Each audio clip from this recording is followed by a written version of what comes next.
Space, the final frontier. These are the continuing voyages of the starship Enterprise. The challenge is to improve yourself, to enrich yourself.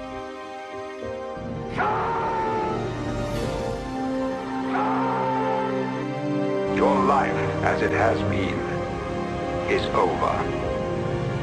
From this time forward, you will service us. That is the exploration that awaits you. Not mapping stars and studying nebula, but charting the unknown possibilities of existence. Hey guys, my name's Andrew, and welcome to the Trek Show. This is the premiere episode, and I'm joined here by two guests. One is my cousin Brian. Greetings. And the other is my friend Matt. Yellow. So on today's episode, we're going to be talking about what attracted us to Star Trek. What is it about Star Trek that we keep coming back to? What our first introductions to Star Trek is, and sort of what our experiences with that is, and why we keep coming back to Trek. We're also going to get into a review of the latest episode of Discovery, and we're also going to talk about a brief overview of the series so far. Is this really Star Trek, or is this just a knockoff? Just to start off, my first introduction to Star Trek was my parents introduced me to Star Trek The Next Generation. It's my favorite series out of all the series so far. There was just something about Star Trek The Next Generation that I really enjoyed, and that was telling the stories of the human experience. We weren't seeing anything like that other than the original series on TV before. And others, like most science fiction fans, gravitate towards Star Wars. And I know that growing up, Star Wars was a big inspiration to me when I was a kid. It's definitely something that I keep going back to. Even though that Star Wars was probably one of the biggest science fiction movies of all time, Star Trek was doing something a little different. And it was intellectual storytelling. It was telling stories about the human experience and, what it is to be human, and, what is the human adventure. And that was something that really attracted me to Star Trek, and the characters on The Next Generation. There was just great chemistry with them and the writing, and there was just really nothing like it on TV. And it was something that I really enjoyed watching, and got me interested in, of course, the rest of the Star Trek universe. But I wanted to ask you guys your experiences with Star Trek. I'll ask you, Matt, what attracted you to Star Trek? I think I started to watch the reboot of Star Trek, the original one, like the one from 2009 or whatever. And I watched that one, and I'm like, this isn't bad, the cool effects, the Enterprise, all right. And then I think I watched Into Darkness, and I really liked it, right? Back then, I really liked that movie. I watched it, I think 10 times. And then I started watching Star Trek Next Generation on Netflix. I think I was watching 4 or 5 episodes a day back in college.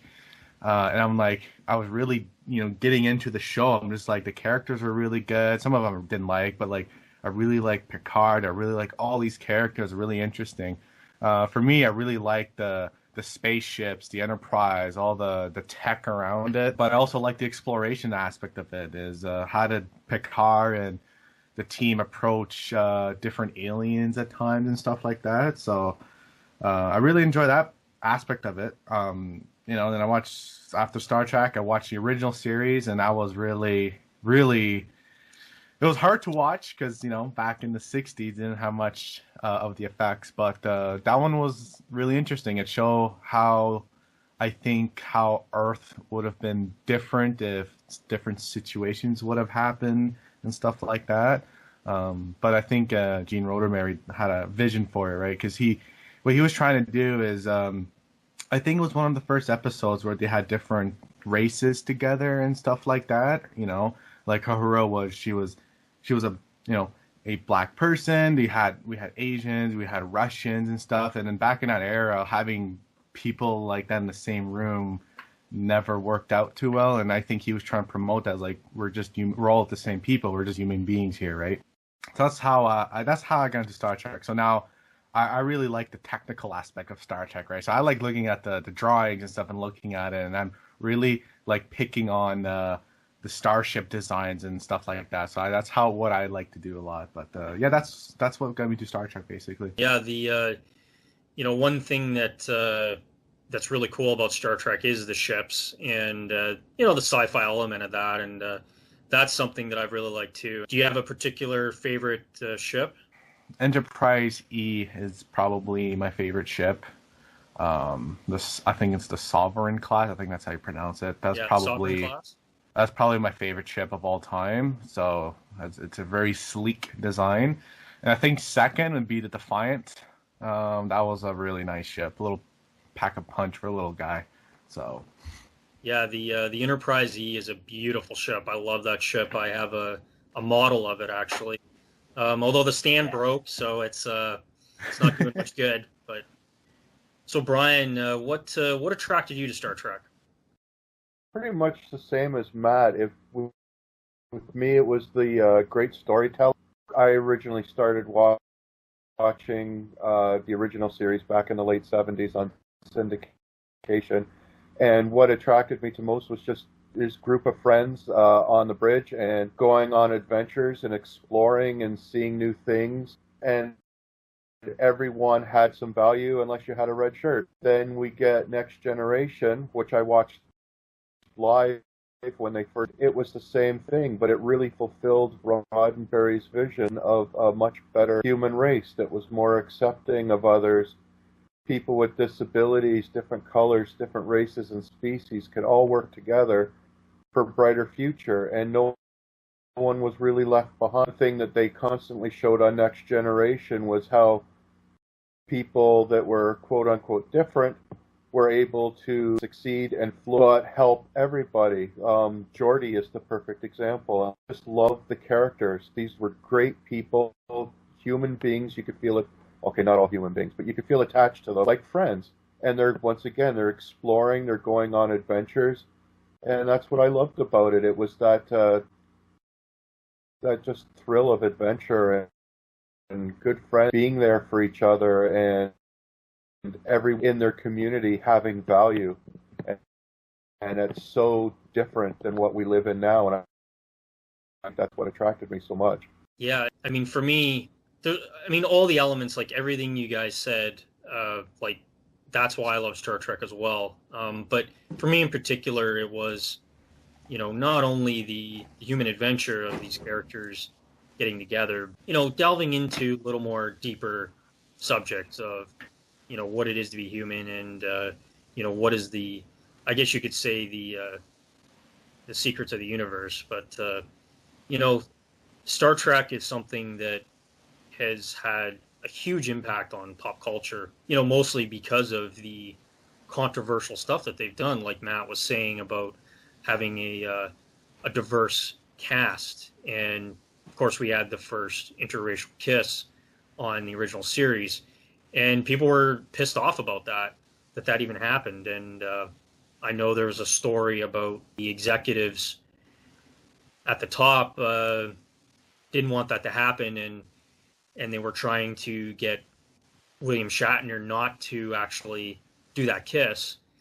And so he pulled some stunt where he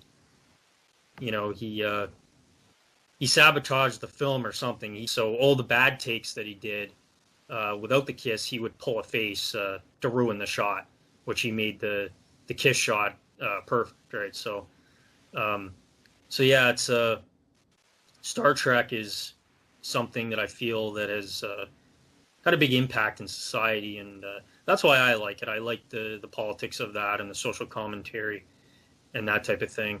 Now, I assume that Brian, is TOS your favorite series, or like what is your particular favorite? Next Generation by far is my favorite. Yeah. Yeah. How about you, Matt?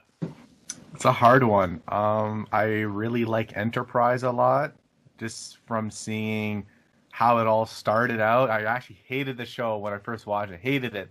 But then as I watched it, I'm like, this is really interesting. Um, it's Enterprise and Deep Space Nine for me, but they're all the same for me, except Discovery. Well, we'll talk about them later.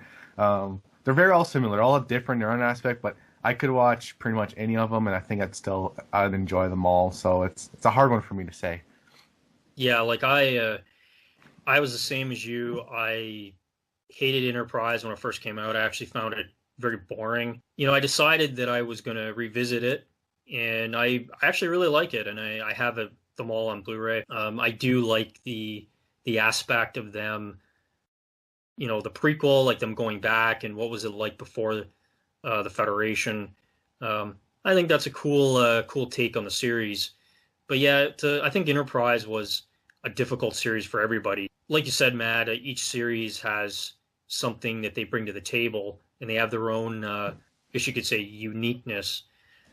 And I think that TOS was more of like a Western in space.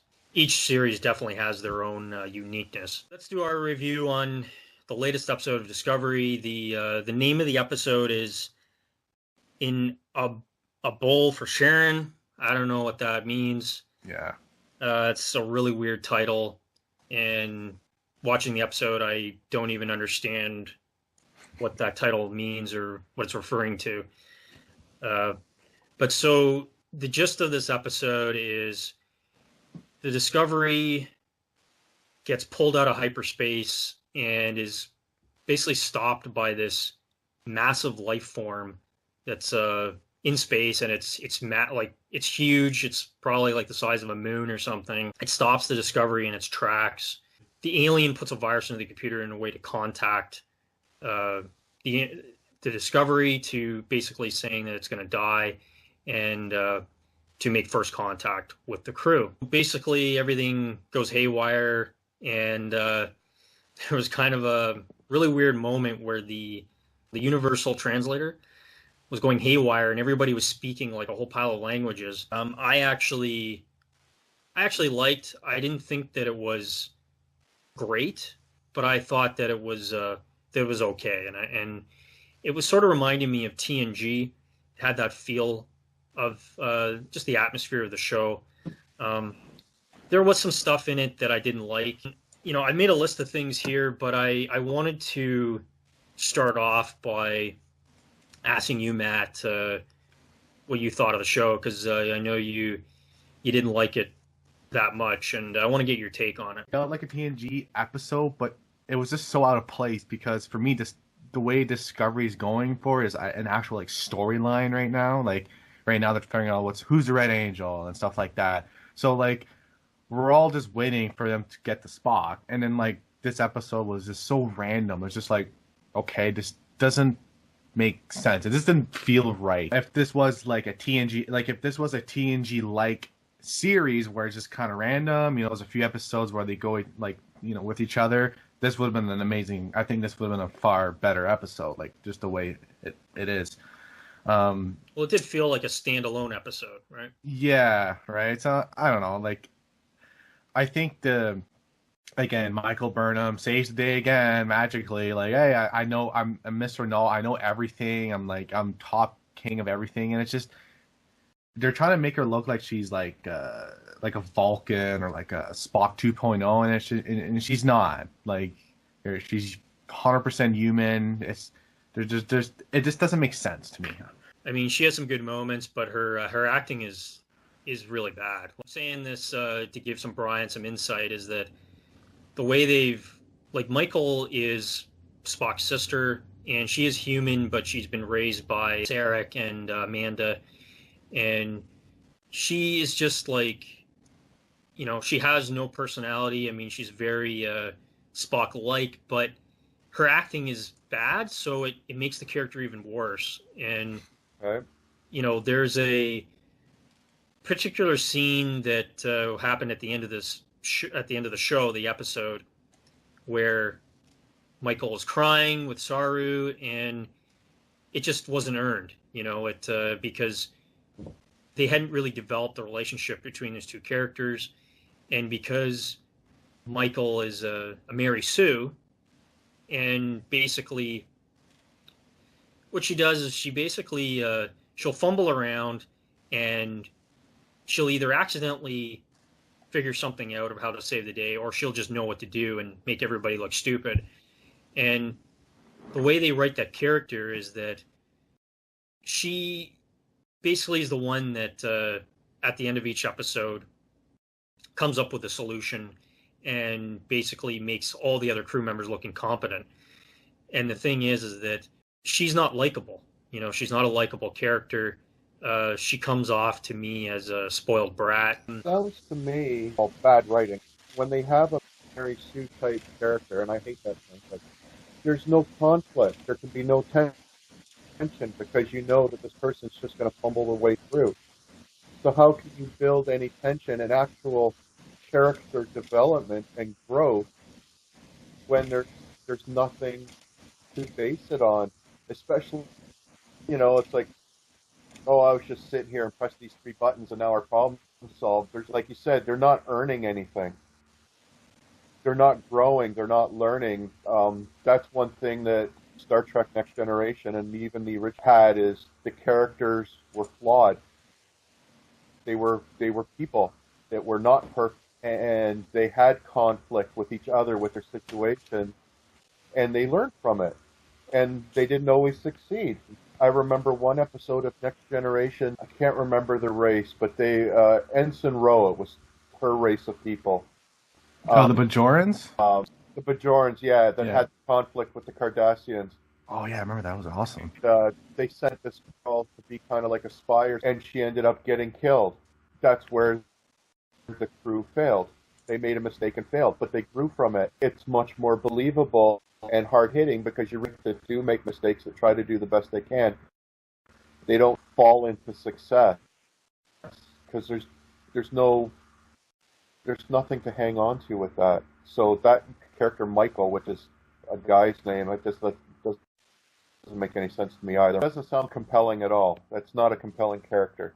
No, the thing is that they want to push a female star as the lead of the show, and I think they're running into this problem of, because that this agenda is here to, you know, have this female as the top stars, that they have to make her perfect and flawless. The way they've written the character, no one can relate to her.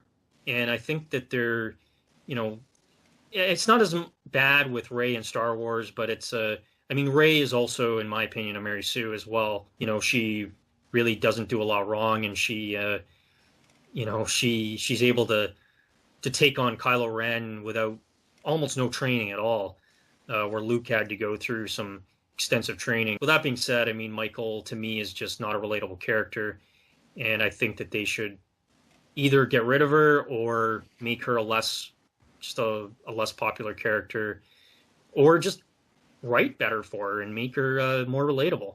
She feels like a jack of all trades. That's what she is, and that's why it's like, no, like, it doesn't make sense to have somebody that's like a pro at engineering, a pro at science, pro at tactical, pro at communication, pro at this, pro at that. It's just like, no, like, if you're maybe like Vulcan, where you're in like very smart, you can, like, you know, they can somewhat do that kind of, sure, but it just, like, again, she feels like she could run the entire ship herself if she had it to. It's like, I want to see, like, the engineering department. I want to see what's the engineering guy's name? Stan? I don't remember his name already. Stamets, yeah. Like, I want to see him more, right? Because, like, he's supposed to be chief engineering of Discovery, but then, like, he's trying to figure out, and then Michael comes along and, like, well, let's do this. I'm like no, like, that's his job to figure that out. Let's see him, right? Let's see all these other characters do their roles. It feels like on the bridge are just there. They don't feel like they're contributing to anything. They're just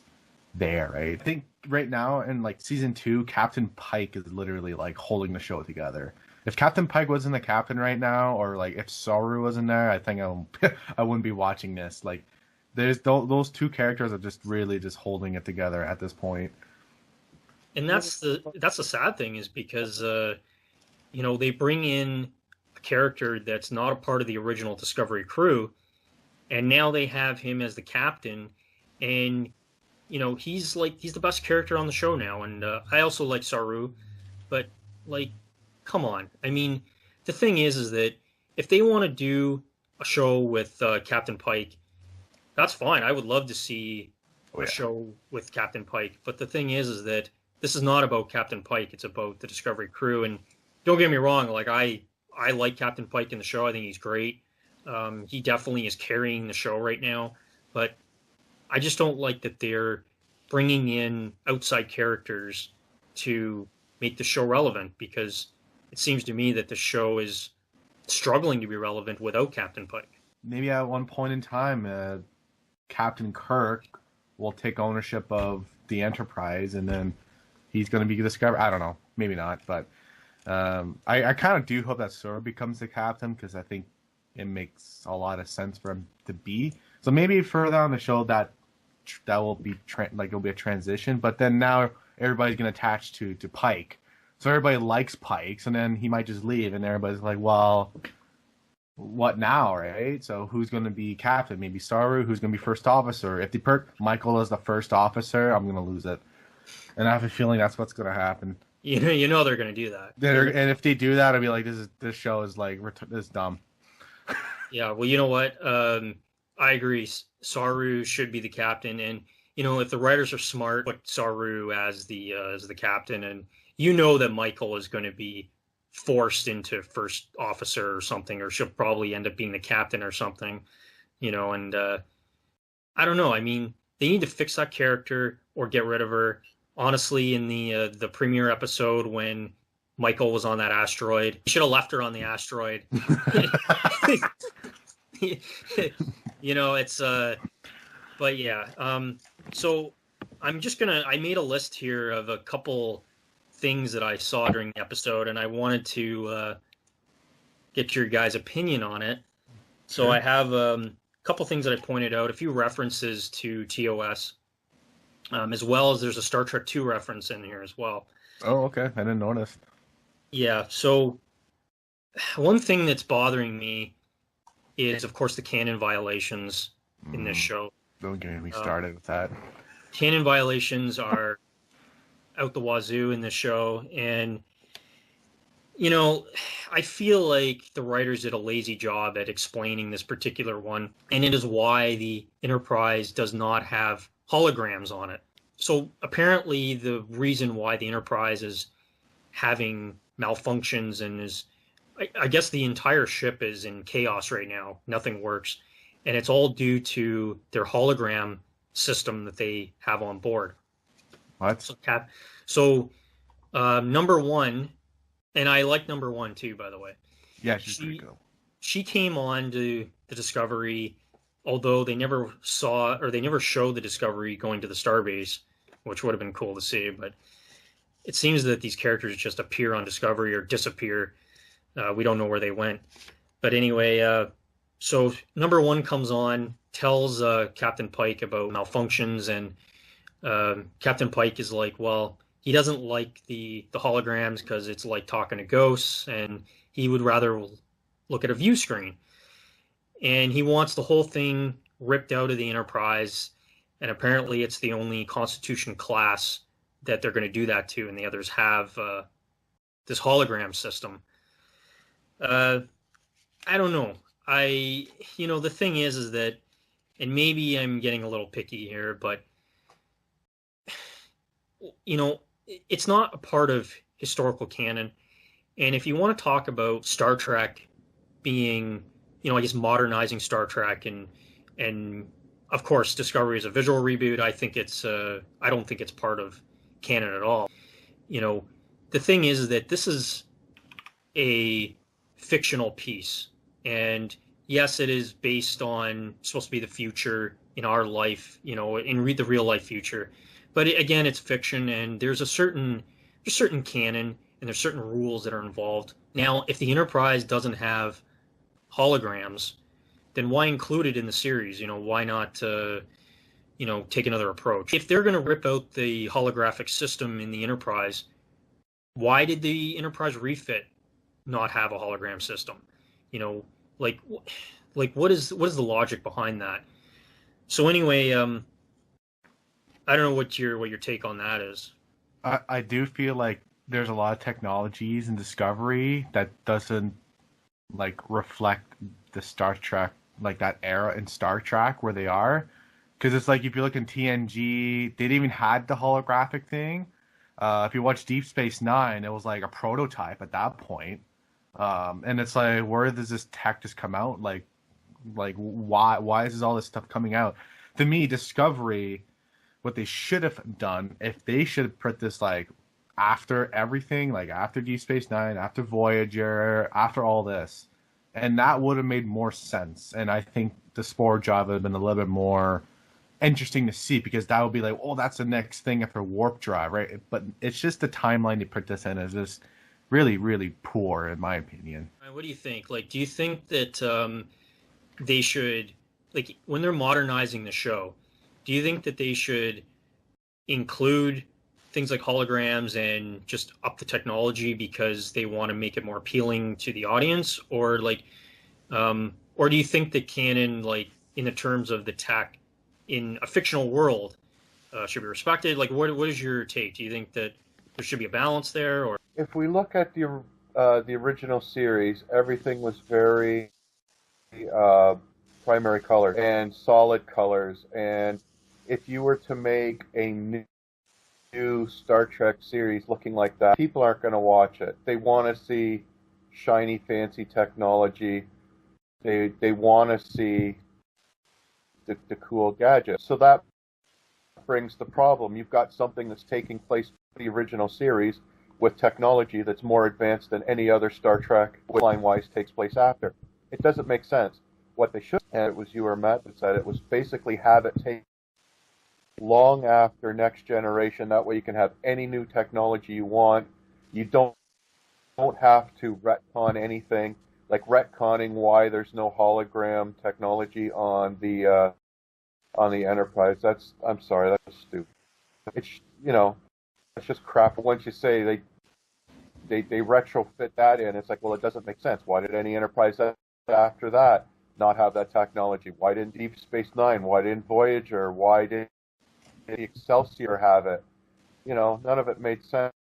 It's just bad writing. If they're thinking of just getting new fans, then it really doesn't matter, because new fans aren't going to worry about minutiae of a series that was 50 years ago. It's the same as Doctor Who. They contradict themselves constantly, and it doesn't really matter as long as you tell a good story. But yeah, Discovery just sticks out like such a sore thumb because everything is so modern looking, like what we would consider futuristic, but it completely contradicts the look and feel and function of stuff which timeline-wise took place later, and that should be newer technology. So, I don't know. Crap writing. That's Discovery for you in a nutshell. I've always wanted them to do a sequel series to, I guess, to Voyager. Have something that takes place after Nemesis, because I think that it would be cool to see the Sovereign class ships again.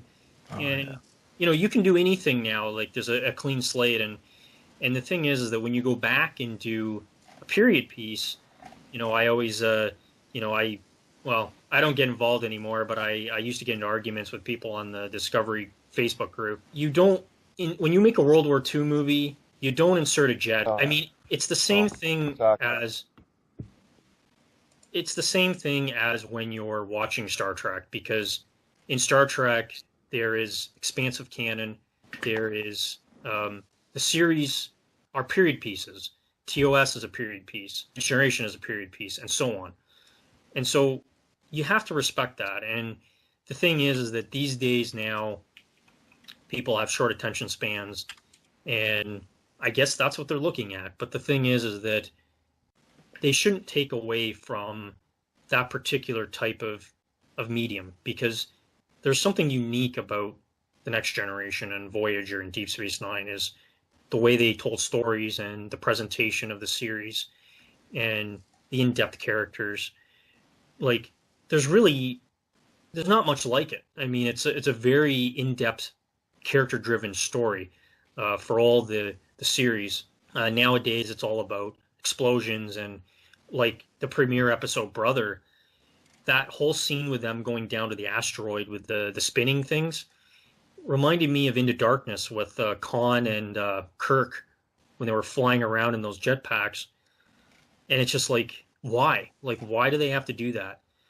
But that's Star Trek now. That's what Alex Kurtzman is doing. He's taking this in a whole new direction, and I wish that they would go back to what made Star Trek great. But they're trying, I guess. It's getting a little bit better, but they're still struggling to improve things. Well, I guess it's too late now because they're partway through a second season, but if they made Discovery like take place after Nemesis, like you said, sometime after, maybe 50 years in the future, so you wouldn't need characters like Pike or Spock's sister or ex-roommate or whatever.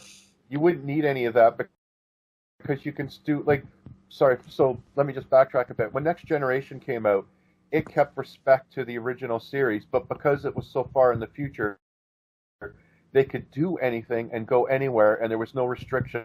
When Voyager came out, they were propelled way out into the Delta Quadrant that no one has ever been before. They could do anything they wanted. With Deep Space Nine, while it was sort of confined to by the wormhole there on the base, you could still have new interesting stories, and it could be more politically driven, where you didn't have to worry about the rest of the universe as a whole.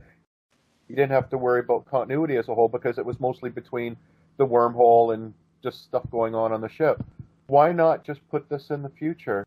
Get rid of Pike, get rid of any references to Spock, do anything. You can have any technology, any story. There are no restrictions.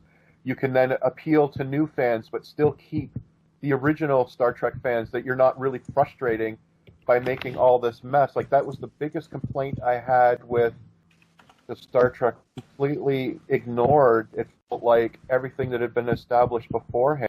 I mean, Into Darkness with the whole con nonsense, that was just crap on top of crap.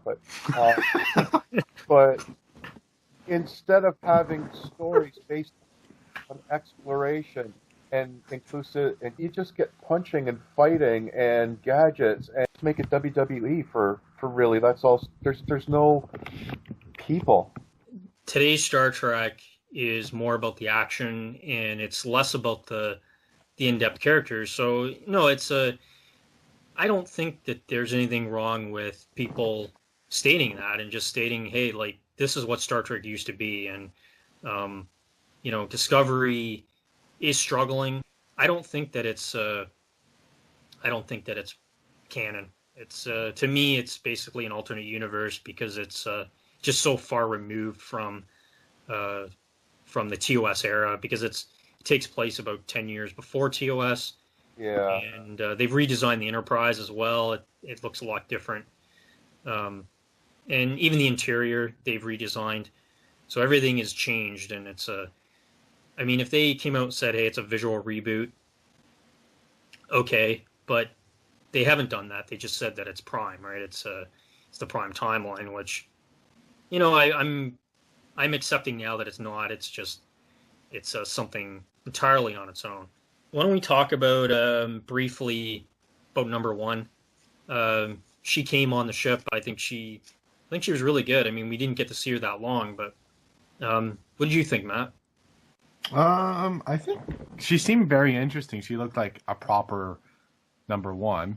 But yeah, they didn't show her much. But then again, it's like as you kind of said, like, okay, who is this character? Just randomly appear, like, hello, like, who are you, right? So I am intrigued. Like, is she going to come back in the show? Are we going to see more of her? Because I think that character seems really interesting. But I don't have much to say about her. We haven't seen enough of her yet. Yeah, I agree. We haven't seen enough yet, but from what I've seen, I like her. There's a really, really cheap StarTrekToo reference that they put in the show, and it's kind of bad, and it'll lead into our next topic, which is on Tilly.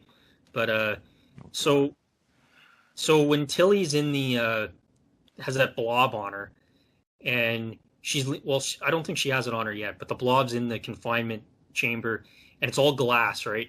So she puts her hand on the glass, and then the blob comes up and puts its hand on the glass too. Oh, and it's my sort of God, like that this, reference. Yeah. sort of the StarTrekToo reference they did, and Oh. I'm like, wow, You know what? I didn't even like think of that, and now you just mentioned it, I'm like, oh my God, they did too. That was so dumb. I didn't even notice it until I went back and did a careful study of the episode last night. But I remember that. It was so dumb. so why don't we let's talk a little bit about Tilly. I mean, Tilly. Get rid of her. Oh man, she's like, I started off really liking Tilly, and now I don't know. They have her off doing some crazy shit, and she I mean, she was a little bit more tolerable in this episode, but now she's like, she has this spore thing haunting her, and I guess now this blob thing took over her, and I don't know, like Tilly, like the last episode, Tilly runs onto the bridge and is like giving people orders, and it's almost like, get out of my way, I'm gonna do stuff. And I don't get like where they're going with this character, and how she can just, she's almost like, I mean, not as bad as Michael, but she sort of just comes on the bridge. She's an ensign, right? Or she's from the academy, or like, I don't know what her rank is. She's a cadet. A cadet? I think she got promoted to ensign in season 1. Okay. So I think she's ensign level. So she had sort of a similar path as Wesley Crusher on the Enterprise. Yeah, except like 20 times worse. Yeah. I don't know where they're going with Tilly. She's becoming quite annoying, actually. And, there were some things that I liked about her, just, I guess you could say, just human flaws with her. And, obviously she has an anxiety disorder and that type of thing. But she's like crazy. And she's running around basically telling people how to do their jobs, and butting in and taking over, and now she's being possessed by this spore thing, and she's no longer seeing ghosts now, but she's I guess got eaten by that blob at the end of the show. Yeah, that's so weird, that blob thing.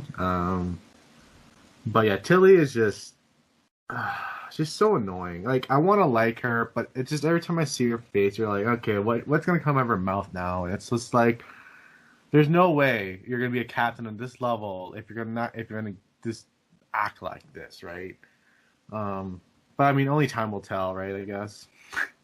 Well, the thing is that, like, there's certain character things that I like about her. Like, I think that she, I think they've written some good flaws for her, but I'm just, for the second season, I just don't understand where they're going with this character. Hopefully they change that. I mean, I did like a little bit of her backstory when she was talking about, that she sort of had a hard childhood and that sort of thing. Like, I want to like her, and I just wish that they would just get off this thing of her taking over when she's entering a room, and it just seems really awkward.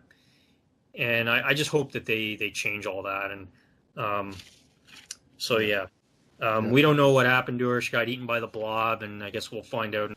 But it's interesting, the spore job. It's supposed to be like, now it's kind of interesting how, like, that spore thing said, like, you're contaminating us, you're damaging our realm or whatever. I'm just like, okay, now this got interesting, right?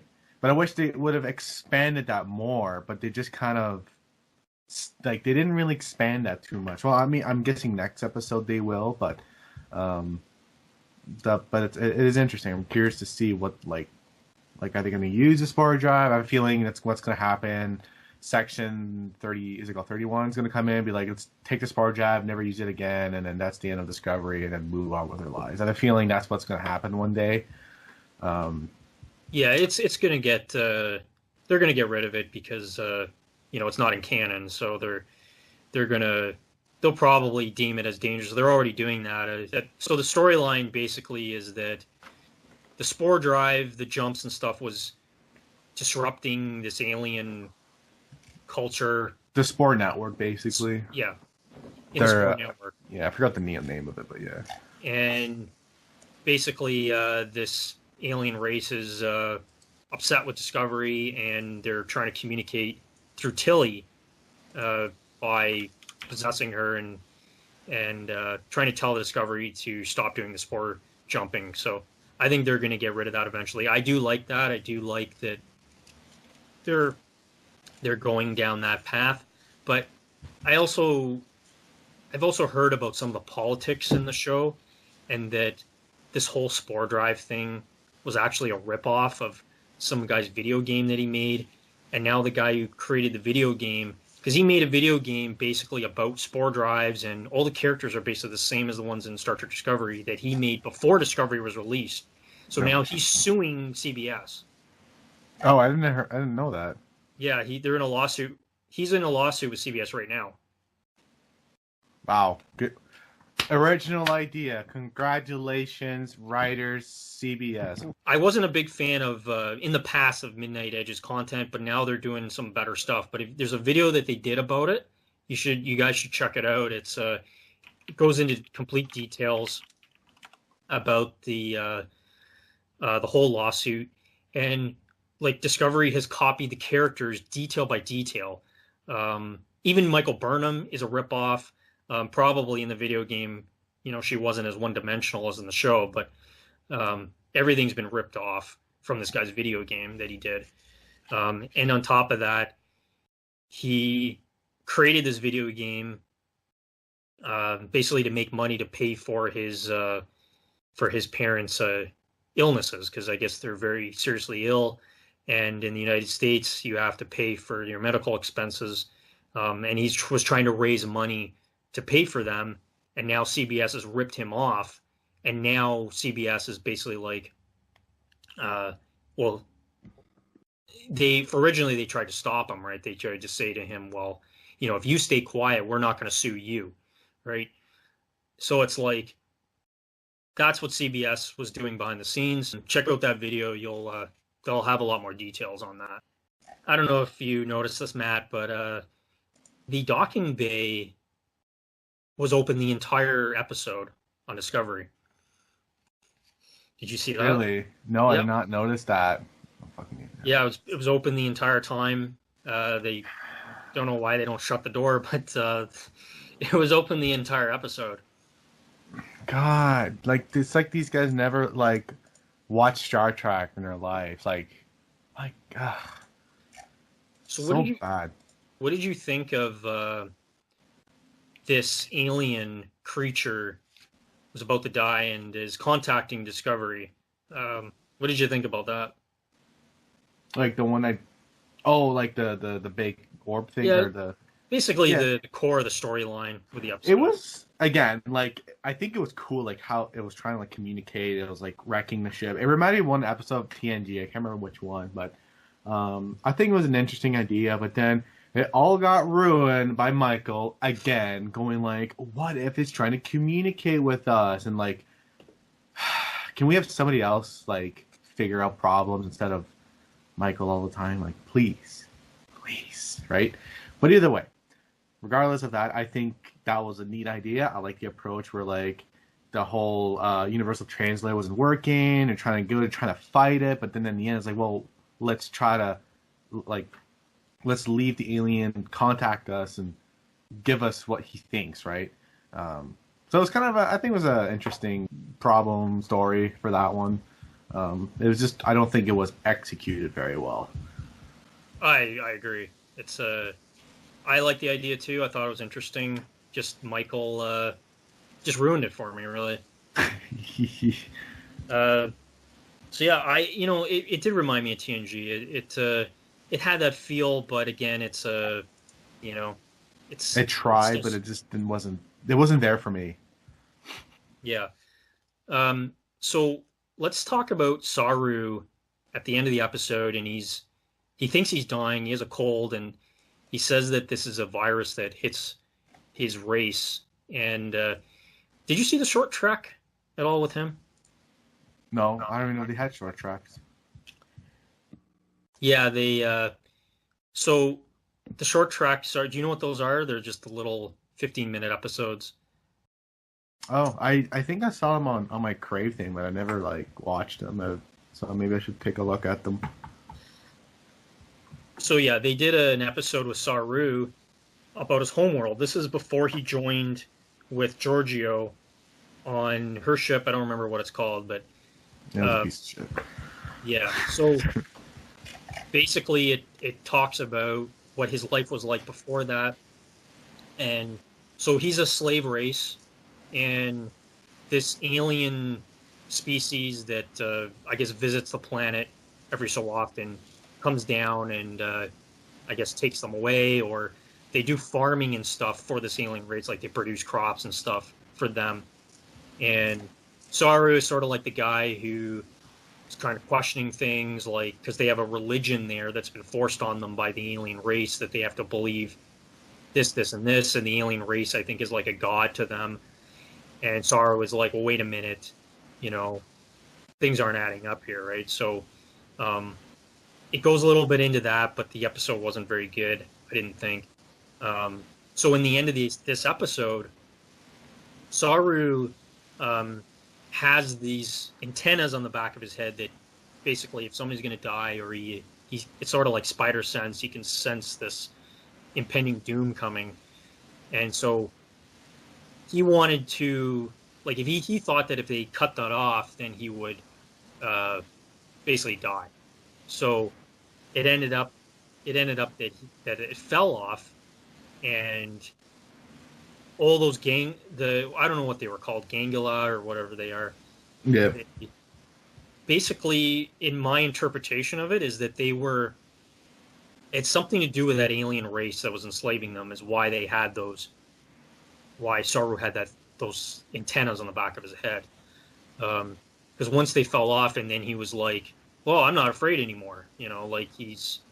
I found out, yeah, that part with Michael and him, and that emotional moment. I was just like, I was sitting there, I'm like, this is so dumb. Like, I had no feelings. I'm like, if Saru dies, I'm not watching the show ever again.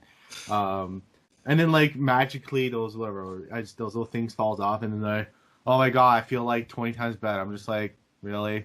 Like, I was just like, really? This is, wow, congratulations. Like, it wasn't very, it wasn't really convincing in my opinion. I was just like, this is kind of stupid. But either way. But now he's kind of like, well, I've been, this has been alive to my people now. So what can I do? So what is Saru gonna jump ship and like take a shuttlecraft and go haywire, try to save his planet? Is he gonna violate General One order? So I think that aspect is kind of cool now. But yeah, that last part was so cringy. I couldn't stand it. Yeah, it was very cringy. And Michael, like the actor who plays Michael, terrible acting. Like, I had a hard time getting through that scene, especially since there's no chemistry between those two. And the thing is that in the first season, Saru had said to Michael, it's like that he resented her because Michael basically was stepping on his toes and was basically pushing him aside. And I don't know, like, I don't understand, why would they do character development behind the scenes? I mean, suddenly, Saru is just in a blubbery mess over Michael, and and Michael's the same way, and it's like, where did that character development happen? It was an awkward scene, and it would have been a lot better if they actually had built up that chemistry. But Saru didn't die, and I was also scared that he was going to die. I was like, oh no, don't kill off Saru. That's all we need. I mean, I'm hoping that Lorca comes back because he was good too. But I think he's dead. Yeah, well, knowing the writers, I think they're going to bring him. Well, they're going to bring back a different version of him, probably the one in the prime time. Well, the prime timeline. No, he died in the Prime timeline. He did? Yeah. How'd he die? When he was commanding the ship, like the original Lorca, he explained it because they did there's something where he died and somehow the Lorca from the other universe somehow appeared there. I can't remember why. They kind of mentioned that in the first season. But yeah, the original OG died, I'm pretty sure. They poorly explained it, like everything to do in this series, but Okay, yeah. well, I guess that shows how much I've been paying attention. All right, well, I'm sure that they'll do something, they'll have an alternate version of him. I have a feeling that he's not gone for good, but you're saying he's dead. They might... maybe he'll appear back in the Sport Network or some Maybe. weird shit like that. Who knows, right? So They could. I have to say, this has been a great discussion, though. I've learned even more reasons not watch the Discovery. And, but, to be honest, though, it really makes me appreciate how much better the original series were. Like, how much better the original series, Next Generation, Voyager, Deep Space Nine, how much better they were with writing, with characters. To come back to one thing that you guys were discussing earlier about having the female Mary Sue always kind of running things and all that, and they have to make her perfect and flawless. Janeway was never flawless. Janeway was never perfect, and she commanded her crew, and she was a strong female character. Yep. Why was that perfectly acceptable back in the... But nowadays, you can't do that. You have to make the female characters essentially perfect, and it's not believable, and it's not compelling, and once again, it's crap writing. Yep. Yeah, whether it's the politics or the writers or I don't know who's responsible entirely for, I guess Alex Kurtzman, because he's the executive producer, but I guess it's a combination of things why this Star Trek show is so bad. It is getting better. They're struggling with it, but it's slowly in very small steps. It's getting a little bit better as it goes, but I'll never consider it canon because it violates canon in every way. Because if the ratings are good, the non-Star Trek fans are taking on to the show, because original Star Trek fans probably aren't finding it as compelling. It's certainly, hearing you two guys speak about it, it's not, and from what I saw, it was atrocious. It must have something compelling for non-traditional Star Trek fans. Yeah. So, I don't know. Well, they're trying. They try to maintain a balance between the action and, I guess you could say, just the uniqueness of Star Trek, the DNA of Star Trek. But they're struggling with it, and it's either one thing or like it's more on the side of the action piece or just not being Star Trek. This episode for me wasn't the worst one. I think the Klingon one last time was the worst. It was one of the worst episodes I've ever seen in any show, really. It was so bad. And the Klingons look so stupid. Did you see that guy with a mustache? And his head just looked like a big melon, and it was just ridiculous. What are they doing to the Klingons? They're like, and when they speak, they sound like their mouth is full of food. I don't know what they're doing to the Klingons. They're ruining the Klingon race. They look better with the hair, but still. All right, guys. So that's the premiere episode of the Trek Show. Post in the comments below. Let me know what you thought about the latest episode of Discovery. Did you like it? Did you not like it? What did you guys think about our discussion on whether Discovery is actually Star Trek? So I want to thank you guys for joining me in this discussion. Thank you, Brian. Thank you. And thank you, Matt. You're welcome. I was glad to join it. And make sure to tune in to more upcoming episodes of The Trek Show. Live long and prosper. Space, the final frontier. These are the continuing voyages of the starship Enterprise. The challenge is to improve yourself, to enrich yourself.